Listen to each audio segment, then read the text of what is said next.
Hi everyone, this is Sam with the Wine News in 5. I apologize if I sound a little strange today, I'm getting over a cold. Before I get underway, I want to shout out James Lawther's coverage of the newly released 2023 vintage from the Northern Rhone. James has published 4 articles on jancisrobinson.com this week to assist anyone who's looking to stock their cellars when these wines are offered for purchase later this year or early next year. On to the news. Today, I'm going to give you an update on the floods in eastern Spain, what the US election is likely to mean for the wine industry, LWC's response to UK duty hikes, and the OIV's adoption of a definition of old vine and old vineyard, starting with floods in eastern Spain. On the heels of last week's news on the devastating flash floods in eastern Spain, which caused 219 deaths and destroyed thousands of homes and thousands of hectares of fruit and vegetable plantings, the Spanish government has pledged 10.6 billion euros in aid to families, businesses, and town halls. The regional government of Valencia has requested an additional 31 billion euros in aid. The 2024 wine harvest was spared as all the grapes were in before the rains began, but our Spanish specialist, Fran Centales, reported that some vineyards have been damaged due to landslides, damaged trellises, and other structural issues. If you're going to be in New York City this weekend, stop by De España on Saturday or Sunday, 1 to 5 p.m. They've created a special menu from which they are donating 100% of profits to World Central Kitchen and Caritas Valencia. On to the U.S. election. The U.S. presidential election took place on Tuesday, November 5th, and Donald Trump was declared the next president of the U.S. early Wednesday morning.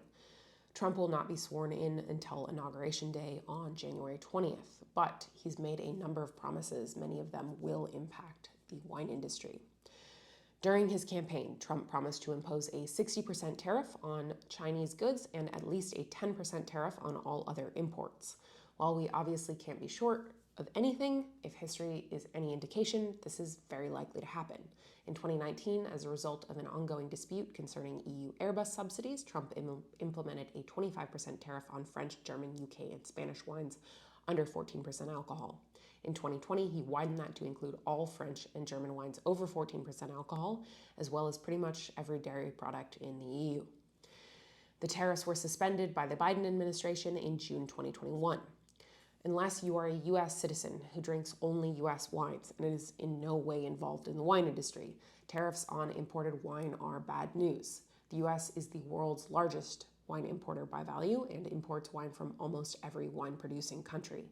Of the 1.84 million Americans who are employed in the U.S. wine industry, 719,198 of them, or 39% of them, are employed in wholesaling and retailing, and they make a large part of their living selling international wines.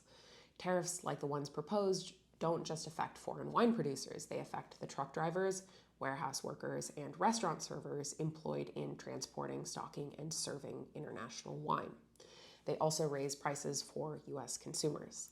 And there is a real possibility of retaliatory tariffs that would affect U.S. wine producers. Trump has also vowed to deport a record number of immigrants. 44% of farm laborers in the U.S. do not have U.S. citizenship. 41% of crop, as opposed to livestock laborers, do not have legal authorization to work in the U.S. If those people are deported, quite apart from it wildly disrupting their lives and the lives of the communities they live in, not just the places where they work, but also the grocery shops or grocery stores they shop in, the restaurants they frequent, the businesses they support, the U.S.'s capacity for agricultural production of any sort goes down and labor prices go up, which will in turn raise prices on domestic wine and food. On to LWC's response to UK duty hikes. Last week I made a mention of the UK duty escalator that will go into effect in February 2025. When that happens, alcohol duty will rise with every 0.5% increase in alcoholic strength, starting at 8.5%. This week, the UK's largest independent drinks wholesaler, LWC, announced that they'd partnered with South African winery Overhex Wines to launch a brand called Camina, which will produce Sauvignon Blanc, Rosé, and Merlot at 8% alcohol by de-alcoholizing wine and then blending it back with the original wine to hit 8%. To me, this seems ridiculous. Not for LWC and Overhex. Innovation is to be expected, and this is a smart financial move. Now, I think it's ridiculous that a product whose alcohol naturally reaches a certain level based on the ability of its raw product, grapes, to achieve high sugar levels is being forced to undergo an insanely manipulative, energy-intensive dealcoholization in order to make it more competitive in a struggling market. If you're wondering how one even goes about dealcoholizing wine or why anyone would choose to do it other than this absurd new system the UK government has implemented, I highly recommend reading Julie Harding's article on the subject, and I'll link to that in the transcript of this newscast.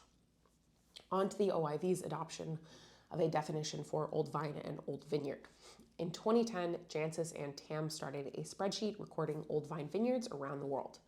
That eventually grew into the Old Vine Registry, an online database of old vine vineyards, which in turn inspired South Africa's Old Vine Project and the creation of an Old Vine Conference. These organizations, in tandem with Italy's Censimento Vecchi Vigne, have inspired the OIV, the International Organization of Vine and Wine, which is an intergovernmental organization that deals with technical and scientific aspects of viticulture and winemaking and then gathers data across 50 member states, to pass a resolution defining old vine and old vine vineyard. The official definition of an old vine is now a single plant, officially documented to be 35 years or older, regardless of any other factors. An old vineyard is a block of vineyard terrain, continuous and legally delimited, where at least 85% of the grapevines respond to the previous definition.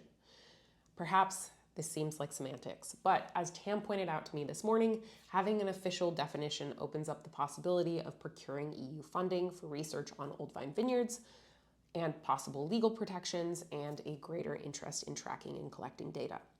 The entire resolution will be linked in the transcript of this video. That's all for this episode of the Wine News. If you enjoy this newscast and you'd like to see it continue, please subscribe to jancisrobinson.com. And if you have breaking news in your area, please email me at news@jancisrobinson.com. Thanks.